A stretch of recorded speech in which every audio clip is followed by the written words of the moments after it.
ఎంతో టేస్టీగా ఉండే మునక్కాడ టమాటా కర్రీని ఏ విధంగా చేయాలో ఇప్పుడు చూద్దాం. ఇందుకోసం నేను 3 మునక్కాడలు తీసుకొని శుభ్రం చేసి సైడ్ పెట్టుకోవాలి.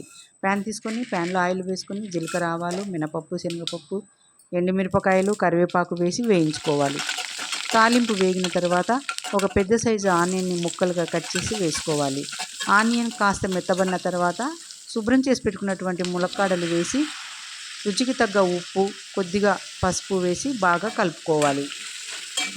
ఇలా కలుపుకున్న తర్వాత మూత మూసి కొద్దిసేపు మగ్గించుకోవాలి. చూద్దాము, ములక్కాడ కొద్ది వరకు మగ్గిపోయింది. ఇప్పుడు రుచికి తగ్గ టమాటాలు, రుచికి తగ్గ కారము వేసి బాగా కలుపుకోవాలి. తర్వాత కొద్దిగా వాటర్ వేసుకొని మూత మూసి మగ్గించుకోవాలి.